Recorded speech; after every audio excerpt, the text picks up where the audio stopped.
My name is Richard Evans. I'm 70 years old, and for 32 years, I worked as a firefighter in Tampa, Florida. I want to tell you my story, not because it's extraordinary, but because I think it's more common than people realize. It's the story of a man who did everything right, who worked hard, who paid into the system his entire life, and who still found himself, at 68 years old, sitting at his kitchen table with a stack of bills, wondering how he was going to make it to the end of the month. I never thought I'd be one of those people. I want to be honest with you about that, because I think a lot of folks watching this feel a kind of shame about their situation, like they must have done something wrong to end up struggling in retirement. I felt that shame too for a long time, but I've come to understand that the system itself changed under our feet, and no amount of hard work in the past can protect you from the cost of living today. Let me walk you through how it happened, and then let me tell you how I found my way out of it. All the way across the world, on an island in the Philippines called Cebu. I grew up in a small town outside Orlando.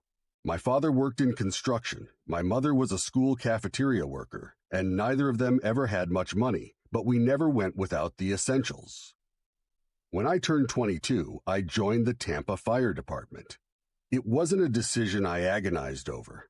I'd always known I wanted to do something that mattered, something physical, something where I could look back at the end of a shift and know I'd actually helped somebody. Firefighting gave me that every single day for over 3 decades. I met my wife Diane in 1979. She was a nurse at Tampa General, and we met when my crew brought in a patient from a car accident on I-275. She was sharp, funny, and had absolutely no patience for my jokes, which of course made me fall for her instantly. We got married 18 months later, bought a small 3-bedroom house in a quiet neighborhood, and started what I can only describe as a genuinely happy life together. We had 2 children.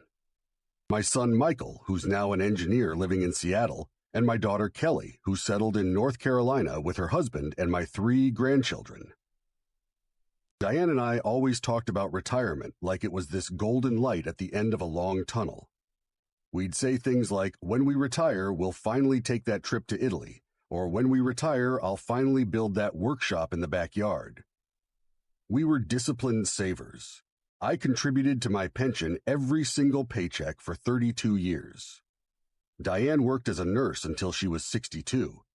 We weren't wealthy people, but we weren't reckless either. We did what every financial advisor, every retirement seminar, every article, and every magazine told us to do. I retired in 2018 after 3 decades on the job. My pension wasn't huge, but combined with Social Security and the modest savings we'd built up, it seemed like it would be enough. We had the house paid off. We had no debt. For about 2 years, life was good. We took a cruise to the Bahamas. We visited Michael in Seattle. We spent long afternoons on our back porch, just talking, the way you do when you've been married to someone for 40 years and you finally got nothing but time. Then, in the spring of 2021, Diane was diagnosed with pancreatic cancer. I'm not going to spend a long time on this part of my story because it's not really what this video is about, and honestly, it's still hard for me to talk about in detail. But I need you to understand this part, because it's connected to everything that came after. Diane fought for 11 months. Even with Medicare, even with her own retirement health care benefits from the hospital, the out-of-pocket costs were staggering. Supplemental treatments, specialists outside our network, medications that insurance only partially covered. It added up to tens of thousands of dollars that we hadn't budgeted for, because how do you budget for something like that? She passed away in April of 2022. I was 66 years old, and for the first time since I was 23, I was alone. I won't pretend the grief and the financial pressure were separate things, because they weren't. They hit me at the same time from different directions, and together they were almost more than I could handle. But I want to focus on the financial side here, because I think it's the part that surprises people the most, the part nobody warns you about. After Diane passed, my household income dropped significantly. Her pension had a survivor benefit, but it was reduced. My Social Security didn't change, but I'd lost her Social Security income. and the rule where you can only claim one benefit, either your own or your spouse's survivor benefit, whichever is higher, not both, meant my monthly income fell by nearly 40% overnight. Meanwhile, the cost of everything around me kept climbing. Let me give you real numbers, because I think abstract talk about inflation doesn't mean anything until you see it on paper. In 2019, my property taxes on our house were around $2,800 a year. By 2023, they were over $4,600. Florida's property insurance market had become a genuine crisis. Insurers were pulling out of the state entirely, and the companies that remained had raised premiums so much that my homeowner's insurance went from $1,900 a year to just under $6,200 a year. I want to say that number again because it still shocks me. $6,200 a year, just for insurance on a modest 3-bedroom house that was already paid off. Add to that the rising cost of groceries. I distinctly remember standing in a Publix in early 2023 doing mental math on a cart of groceries that would have cost me $60 in 2019, and it came to just over $100. Add to that healthcare costs that Medicare didn't fully cover, my Part B premium, my Part D drug plan, a supplemental Medigap policy, plus copays for the arthritis in my knees and the blood pressure medication I'd been on for a decade. Add to that a car that was getting older and needed more frequent repairs, at labor rates that had climbed right alongside everything else. 3. I sat down one night in late 2023 with a legal pad. I'm old-fashioned. I like to write things out by hand. And I added up every single expense against every dollar of income I had coming in. The math simply didn't work. I was pulling roughly $600 a month out of my savings just to keep my head above water. And my savings, which had once felt like a comfortable cushion, were not infinite. At that rate, I calculated I had maybe 6 years before I'd have nothing left but Social Security and a partial pension, in a state where the cost of living kept rising faster than either of those things. I want to be clear about something, because I've had people watch stories like mine and assume the person must have been irresponsible with money. I wasn't. I didn't have a gambling problem. I didn't take on credit card debt buying things I didn't need. I paid off my house. I raised 2 children who both went to college without loans because Diane and I saved for that too. I did everything the system asked of me. And I still found myself, at nearly 70 years old, turning down the possibility of running out of money before I ran out of life. That's a very particular kind of fear. And if you're watching this and you recognize it, I want you to know you're not alone, and I want you to know it's not a reflection of your worth or your effort. It's a reflection of a cost of living crisis that has hit retirees particularly hard, because we don't have the option of just working more hours or asking for a raise. We're living on fixed or semi-fixed incomes in a world where nothing else is fixed. I first heard about retiring abroad almost by accident. My neighbor, a retired schoolteacher named Carol, had a nephew who'd moved to Mexico and was living, by his account, quite comfortably on his Social Security alone. Carol mentioned it to me one afternoon while we were both out watering our lawns, kind of as a passing comment, the way you'd mention any interesting piece of gossip. I remember laughing it off. I told her I was a Florida boy, born and raised fully, and that leaving the country at my age sounded like something for younger, more adventurous people, not for a 70-year-old ex-firefighter who'd never lived outside a 50-mile radius of Tampa in his entire life. But something about that conversation stuck with me. That night, I found myself on my laptop, which I'll admit I mostly used for checking the weather and looking at pictures of my grandchildren, searching things like retiring abroad on a fixed income and cheapest countries to retire. I fell down a rabbit hole for hours. I read about Mexico, Portugal, Panama, Costa Rica, Thailand, Vietnam, and the Philippines. Each one had forums, blogs, and YouTube videos, much like the one you're watching now, I suppose, made by regular people, not wealthy people, just regular retirees, sharing what their lives actually looked like on the other side of that decision. What caught my attention about the Philippines specifically was something very simple. English is one of the country's official languages. I know that sounds like a small thing, But at almost 70 years old, grieving my wife, already anxious about money, the idea of trying to navigate an entire new life in a language I didn't speak felt like too much. I needed a place where I could still have real conversations, ask real questions at the pharmacy, understand a lease agreement, make a friend at the corner store. The Philippines offered that in a way that Portugal or Thailand, as beautiful as they are, simply didn't for me.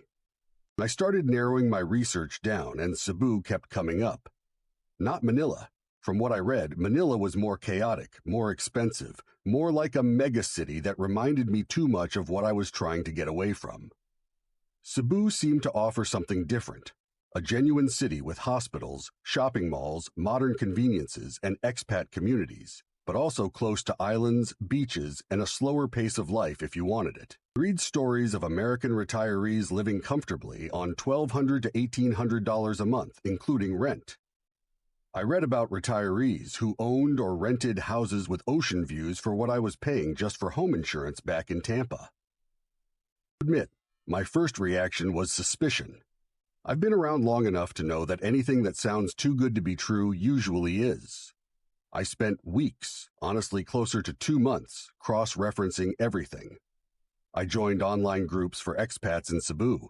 I watched dozens of videos from people actually living there, not just tourists passing through. I looked into the visa system. The Philippines has something called the Special Resident Retirees Visa, the SRRV, designed specifically for people like me. I looked into healthcare, into safety, into what happens if I got sick and needed serious medical care.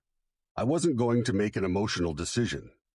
I'd already made an emotional decision once in my life, marrying Diane, and it was the best decision I ever made.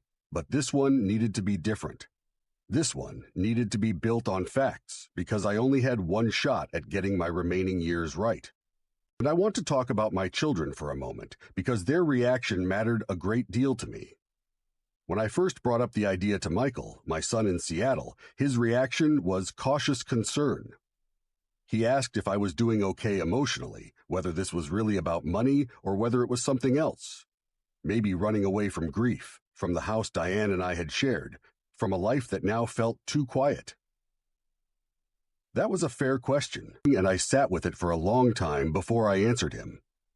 I told him the truth. It was both. Yes, the financial pressure was real, and it was the practical trigger for my research. But I also couldn't deny that the house had become a museum of memories that were both precious and painful. Every room held Diane in it, her side of the closet, which I still hadn't fully cleared out, the garden she'd planted and that I now maintained alone, feeling her absence every time I knelt down in the dirt. I wasn't running from grief. Grief doesn't work that way. You carry it with you wherever you go. But I was looking for a life that had room for new experiences alongside the memory of her, rather than a life that felt frozen in the past. My daughter Kelly was more direct in her worry. She was concerned about my health, about being far away if something happened to me, about the idea of her father in his 70s moving to the other side of the world alone. I understood that worry completely. If one of my children had told me they were doing something like this at my age, I probably would have felt the same instinct to protect them. But I also reminded her that I'd been a first responder for 32 years. I'd seen more medical emergencies than most people see in 10 lifetimes. I wasn't naive about health risks, and if anything, that experience made me more capable of evaluating whether Cebu's hospitals and doctors were adequate, not less. I spent an entire month doing nothing but research on healthcare specifically, because I knew that would be the deciding factor for my kids, and honestly, for me too. What I found genuinely surprised me. Cebu has several large private hospitals. Chonghua Hospital and Cebu Doctors University Hospital were the two names that came up again and again. With modern equipment, many doctors trained internationally, some in the United States itself, and costs that were a small fraction of what I'd pay back home. I read stories from other expats who'd had surgeries, cardiac procedures, even emergency care, and the costs, paid entirely out of pocket without insurance, were often less than my American insurance deductible alone would have been. Flew out to visit before making any permanent decision. I want to stress this to anyone watching who's considering something similar. Don't make this leap without seeing it with your own eyes first. I booked a 5-week trip in early 2024, treating it less like a vacation and more like a research expedition. I stayed in 3 different neighborhoods over those 5 weeks to get a real feel for daily life. A week in the busier part of Cebu City, near the malls and hospitals, 2 weeks in a quieter residential area called Talamban, and the remainder of the trip in Mactan, the island connected to Cebu by bridge, known for its beaches and its resorts. I remember landing at Mactan Cebu International Airport after nearly 24 hours of travel, exhausted, disoriented, and honestly a little frightened. I was 69 at the time, years old, alone, in a country I'd never set foot in, having just left everything familiar behind for 5 weeks to test out an idea that could completely upend the rest of my life. The heat hit me the moment I stepped outside, thick and humid in a way that Florida hadn't quite prepared me for, which is saying something. But what struck me almost immediately was the warmth of the people. I don't mean the temperature, I mean something else entirely. The taxi driver who picked me up asked about my family, told me about his own 3 children, and by the end of the 30-minute ride to my hotel, he'd invited me to his sister's birthday party that weekend, a complete stranger he'd known for half an hour. I initially assumed this must be some kind of tourist courtesy, a performance for foreigners. But over the following weeks, I realized it wasn't performance at all. It was simply how people treated each other there. I found an apartment to rent for my stay through a local property manager, a 2-bedroom unit in Talamban with air conditioning, a small balcony, and a security guard at the entrance, for the equivalent of about $380 a month. Back in Tampa, I couldn't rent a single room in someone's house for that price. I remember sitting on that balcony my first evening watching the sun go down over rooftops and palm trees, and feeling something I hadn't felt in a very long time, a kind of quiet that wasn't lonely, just peaceful. And I spent my days doing ordinary things, deliberately. I wanted to see what daily life actually cost and felt like, not the tourist version. I went to local markets and grocery stores. I ate at small local restaurants called carinderias, where a full meal of rice, grilled meat, and vegetables cost less than $2. I also ate at more upscale restaurants in the malls, curious what expensive looked like there, and found that even a nice dinner out rarely crossed $15 for one person, including a drink. I visited a pharmacy and asked, out of pure curiosity, about the cost of my blood pressure medication. Back home, even with my Medicare Part D plan, I was paying around $45 a month for it after my copay. In Cebu, the same medication, purchased without any insurance at all, cost me the equivalent of about $9 for a month's supply. I did this kind of comparison obsessively over those 5 weeks. Utilities, transportation, haircuts, dental cleanings, everything. And then the pattern held steady across almost every category. Life there simply cost a fraction of what it cost in Florida. I want to be careful here, because I don't want to make this sound like some magical fantasy where everything is perfect and cheap and easy. It isn't. Cebu has real traffic congestion that can be frustrating. The infrastructure, while improving, isn't what you'd find in a wealthy American suburb. Power outages happen occasionally, internet speeds can be inconsistent depending on the neighborhood, and the bureaucracy involved in visas and paperwork requires patience. I met other expats during those 5 weeks who complained bitterly about various frustrations, and I took their complaints seriously rather than dismissing them. This wasn't going to be a life without any friction at all. No place is. But the friction I'd be trading away, the friction of financial fear, of watching my savings shrink every single month, of wondering if I'd have to sell the house Diane and I built our life in just to survive, felt, to me, like a much heavier weight than traffic or the occasional inconvenience. During my second week in Talamban, I met a man named Gary at a small cafe near my apartment. Gary was from Ohio, 68 years old, a retired postal worker who'd been living in Cebu for almost 4 years. We ended up talking for nearly 3 hours that first meeting, and he became, in many ways, my unofficial guide for the rest of the trip. Gary told me his story, which had striking similarities to mine. He'd worked 30 years for the Postal Service, had a modest pension, and found himself, after his own divorce, unable to afford a comfortable retirement in the United States on his income alone. He'd looked at several countries before settling on the Philippines, for many of the same reasons I had: the English language, the friendly culture, and the dramatically lower cost of living. Gary lived on roughly $1,400 a month total, which included rent on a one-bedroom condo with a pool and gym in the building, all his utilities, groceries, dining out several times a week, healthcare costs, and even a monthly massage, which he said was something like $15 for a full hour and had become a regular ritual for his back pain. He told me that in America, that same budget wouldn't have covered his rent alone in most cities. What struck me most about Gary wasn't just the financial math, though. It was how he talked about his day-to-day life. He'd built a genuine community. He had local friends, not just other expats. He'd started dating a Filipina woman he described with real affection, though he was quick to say he understood the stereotypes people had about older American men in the Philippines, and that he took his time and was intentional about building something real rather than falling into a cliché. He played basketball with young men from his neighborhood on Sunday mornings. Filipinos, he told me, are basketball obsessed, something I found delightfully unexpected. And he volunteered twice a month at a local feeding program for children in a nearby barangay, the Filipino word for a neighborhood or village district. I met other expats, too, at a weekly gathering Gary invited me to, held at a bar that had become something of an informal meeting spot for the foreign community in that part of Cebu. I met a retired school teacher from Canada, a former IT worker from the UK, and two other American retirees, one a former truck driver from Texas and another a widow, like me in circumstance if not in gender, a retired nurse from Michigan who'd lost her husband several years earlier and made the move alone, much as I was considering doing. Her name was Susan, and talking to her affected me more than I expected. She spoke candidly about her own grief, about how moving somewhere entirely new hadn't erased her sadness, but had given her something new to focus her energy on.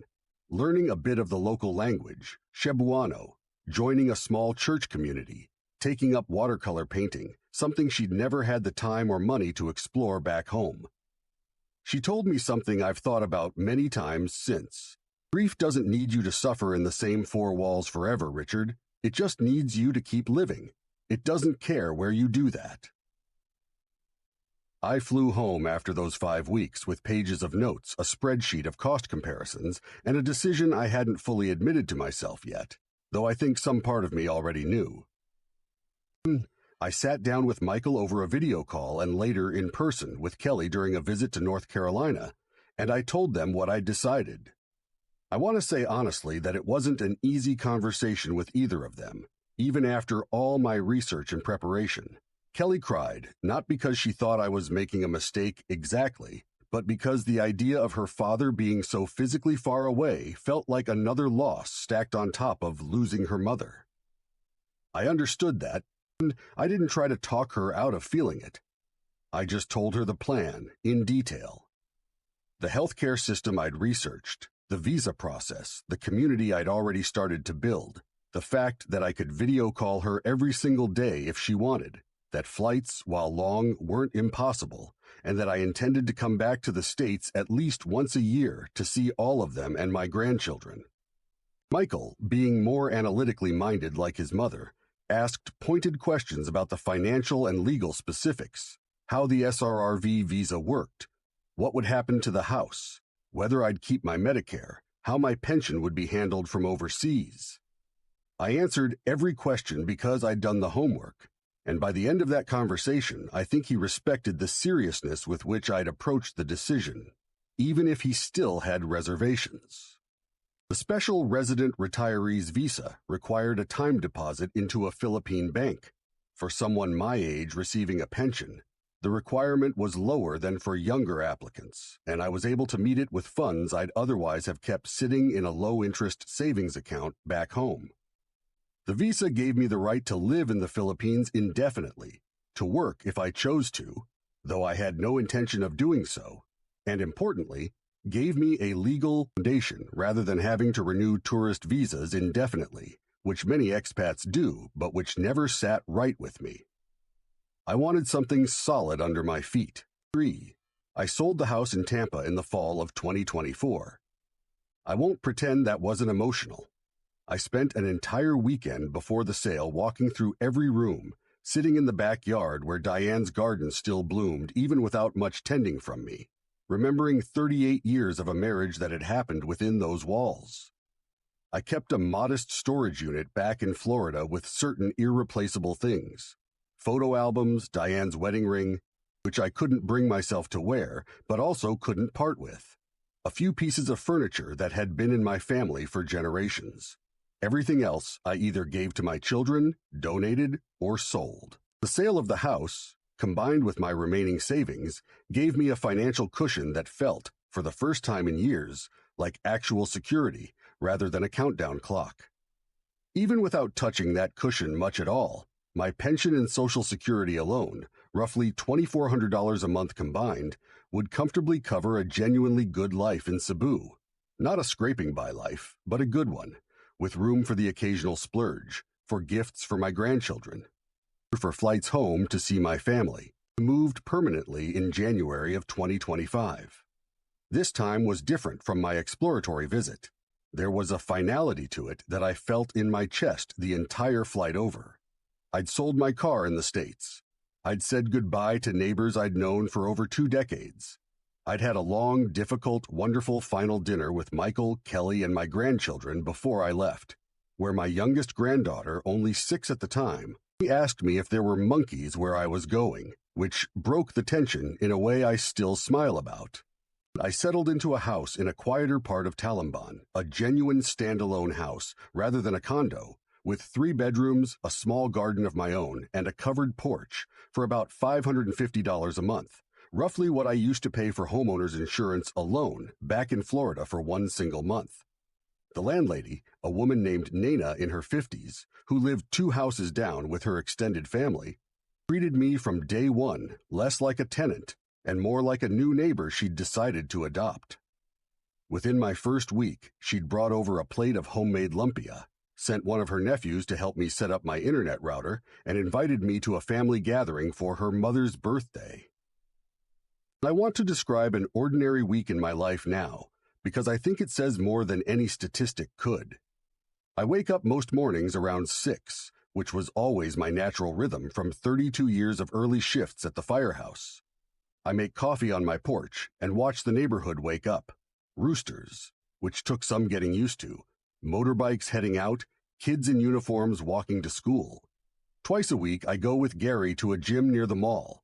Nothing fancy, but enough to keep these old joints moving. For a monthly membership that costs less than a single session with a personal trainer would have cost back in Tampa. I've become something of a regular at a local carinderia a 5-minute walk from my house, run by a woman named 8 Baby.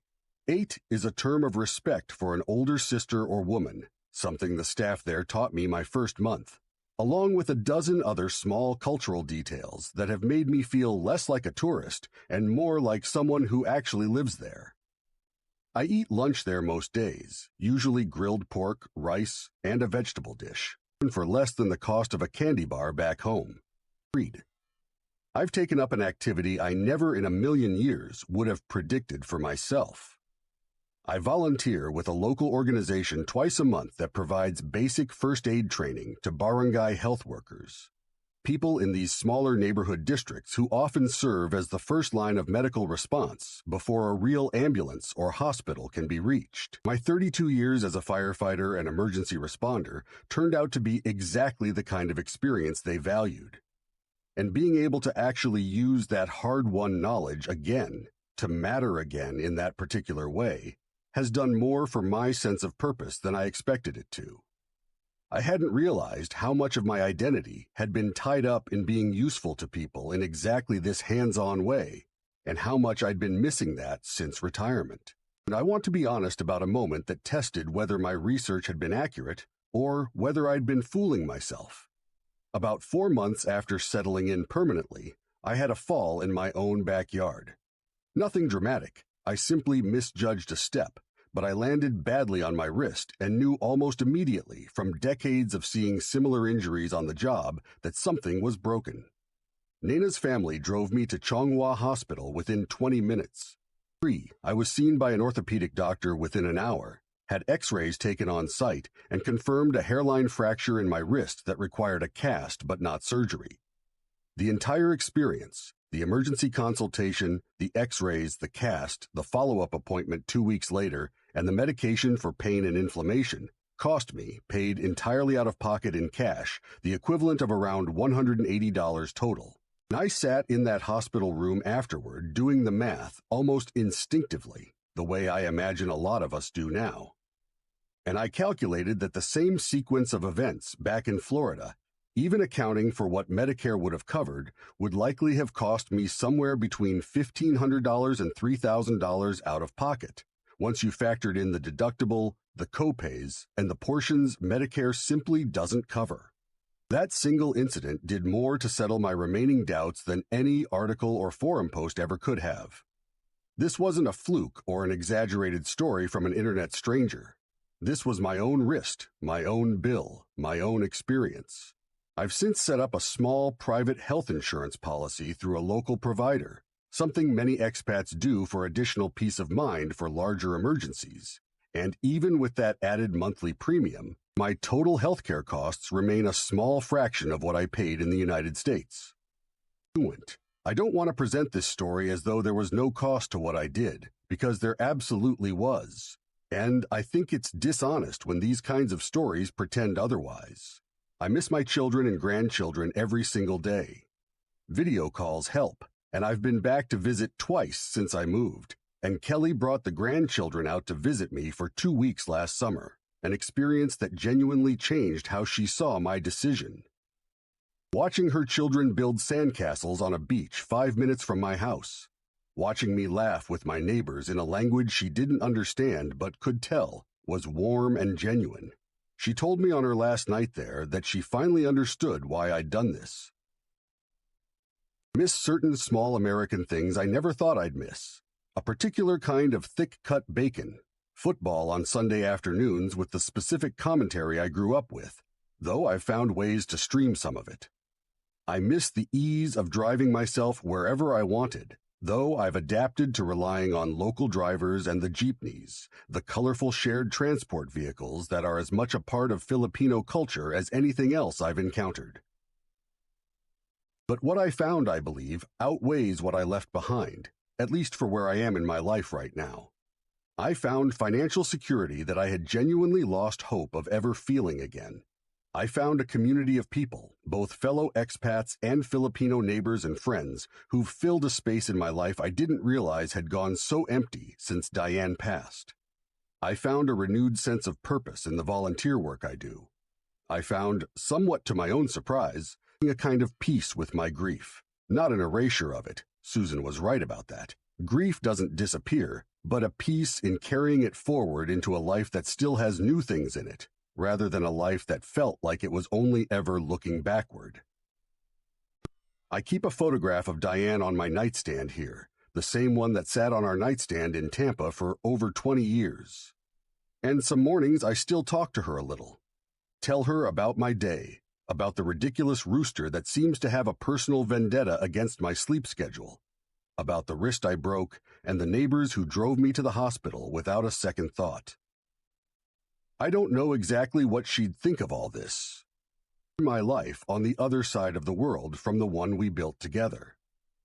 But I like to believe she'd be glad I found a way to keep living fully, rather than simply surviving out the years I have left.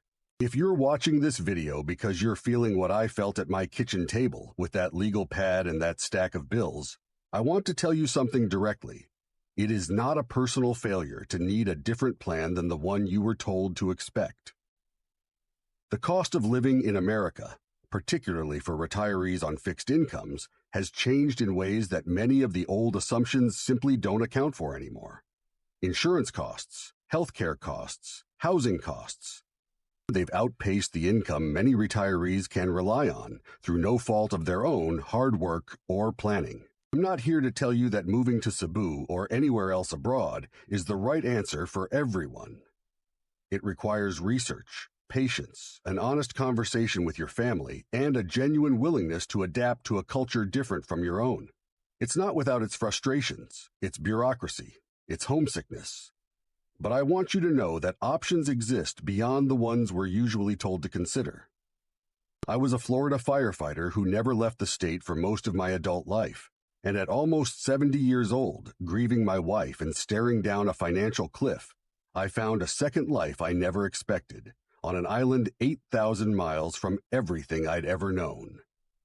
If there's one thing 3 decades of running into burning buildings taught me, it's that fear of the unknown is rarely a good enough reason not to act when action is what's needed. I was terrified getting on that first flight to Cebu. I'm not terrified anymore. I'm just grateful.